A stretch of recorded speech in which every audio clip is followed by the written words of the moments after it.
حدثنا موسى بن إسماعيل قال حدثنا أبو عوانة قال حدثنا موسى بن أبي عائشة قال حدثنا سعيد بن جبير عن ابن عباس في قوله تعالى أتحرك به لسانك لتعجل به قال كان رسول الله صلى الله عليه وسلم يعالج من التنزيل شدة وكان مما يحرك شفتيه فقال ابن عباس فأنا أحركهما لكم كما كان رسول الله صلى الله عليه وسلم يحركهما أو قال سعيد أنا أحركهما كما رأيت ابن عباس يحركهما فحرك شفتيه فأنزل الله تعالى أتحرك به لسانك لتعجل به نجمة إن علينا جمعه وقرآنه قال جمعه له في صدرك وتقرأه فإذا قرأناه فاتبع قرآنه قال فاستمع له وأنصت ثم إن علينا أن تقرأه فكان رسول الله صلى الله عليه وسلم بعد ذلك إذا أتاه جبريل استمع فإذا انطلق جبريل قرأه النبي صلى الله عليه وسلم كما قرأه. Narrated said bin Jubair. Ibn Abbas in the explanation of the statement of Allah, move not your tongue concerning the Quran, to make haste therewith. 75.16 said, Allah's Messenger used to bear the revelation with great trouble and used to move his lips quickly with the inspiration. Ibn Abbas moved his lips saying, I am moving my lips in front of you as Allah's Messenger used to move his. Said moved his lips saying, I am moving my lips, as I saw Ibn Abbas moving his. Ibn Abbas added, so Allah revealed, move not your tongue concerning the Quran, to make haste therewith. It is for us to collect it and to give you, O Muhammad, the ability to recite it, the Quran,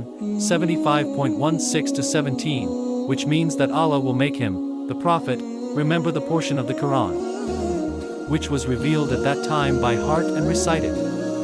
The statement of Allah, and when we have recited it to you, O Muhammad through Gabriel, then you follow its Quran recital. 75.18 means listen to it and be silent. Then it is for us, Allah, to make it clear to you. 75.19 means then it is for Allah to make you recite it, and its meaning will be cleared by itself through your tongue. Afterwards, Allah's Messenger used to listen to Gabriel whenever he came, and after his departure he used to recite it as Gabriel had recited it. موسیٰ بن اسماعیل نے ہم سے حدیث بیان کی، ان کو ابو وانا نے خبر دی، ان سے موسیٰ ابن ابی عائشہ نے بیان کی، ان سے سعید بن جبیر نے، انہوں نے ابن عباس رضی اللہ عنہما سے کلام الہی لا تہریو بے لسانو لتوجل بے غلق کی تفسیر کے سلسلہ میں سنا کہ رسول اللہ صلی اللہ علیہ وسلم نزول قرآن کے وقت بہت سختی محسوس فرمایا کرتے تھے، اور اس کی علامتوں میں سے ایک یہ تھی کہ یاد کرنے کے لیے آپ اپنے ہونٹوں کو ہلاتے تھے۔ ابن عباس رضی اللہ عنہما نے کہا میں اپنے ہونٹ ہلاتا ہوں جس طرح آپ ہلاتے تھے۔ سعید کہتے ہیں میں بھی اپنے ہونٹ ہلاتا ہوں جس طرح ابن عباس رضی اللہ عنہما کو میں نے ہلاتے دیکھا، پھر انہوں نے اپنے ہونٹ ہلائے۔ ابن عباس رضی اللہ عنہما نے کہا پھر یہ آیت اتری کہ اے محمد،